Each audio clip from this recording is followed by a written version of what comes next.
अस्सलाम वालेकुम। आज मैं आपको बनाना सिखाऊंगी पालक आलू, जो कि पंजाब में सर्दियों के मौसम में बहुत ही शौक से खाए जाते हैं।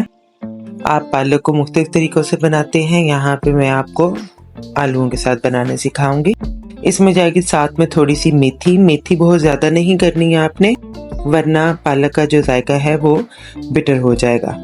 और मसाले भी जो हैं वो आपने बहुत ज़्यादा नहीं ऐड करने, ताकि सब्ज़ी जो है वो अपना जायका दे। तो मसाले की उनकी क्वांटिटी जो है वो भी कंट्रोल्ड होनी चाहिए। तो प्याज बिल्कुल इसमें आप थोड़ा सा लेंगे और सबसे पहले आप तेल में प्याज को कर लेंगे हल्के से सौते। इसको ज़्यादा ब्राउन करने की भी ज़रूरत नहीं है। जब वो हल्के से सौते हो जाए तो फिर आप इसमें थोड़ा सा पानी डाल के, तमाम मसाला जार डाल के, ढक के थोड़ी देर के लिए प्याज को गलाएं। अगर आप आउट ऑफ सीज़न सब्ज़ी लेंगे तो वो पालक जो है वो थोड़ी सी खट्टी होती है, तो उसको उबालने की ज़रूरत पड़ती है।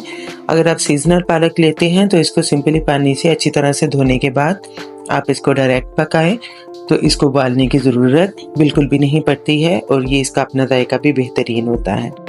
पालक डालने के बाद आप इसको थोड़ी देर के लिए ढक दें, ताकि पालक अपना पानी छोड़े और थोड़ी नीचे भी बैठ जाएगी। फिर डोई की मदद से आप इसको अच्छी तरह से मिक्स कर लें, क्योंकि स्टार्टिंग में हमने इसको मिक्स नहीं किया था। मिक्स करने के बाद इसको ढक के तब तक के पकाएं जब तक के पालक के पत्ते गल नहीं जाते हैं और पानी जो है वो खुश्क ना हो जाए। लेकिन आप इसमें मिडिल में डाल देंगे आलू और साथ साथ में, ताकि आलू भी गलते चले जाएं। अब इसको आप पूरा कवर नहीं करेंगे, ताकि पानी जो है वो खुश्क होता चला जाए और आलू भी गलते चले जाए।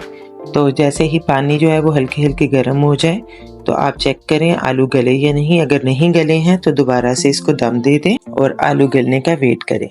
जब आलू गल जाए तो ढक्कन हटा के पानी को खुश्क कर लें और अच्छी तरह से खुश्क होने के बाद ये साथ साथ भुन जाएगी। तो यहाँ आप देख सकते हैं आलू टूट रहा है, इसका मतलब है ये मुकम्मल तैयार है। आप इसको चाहे रोटी के साथ खाएं या पराठे के साथ, आपकी मर्जी है। Enjoy your palak aloo. Take care.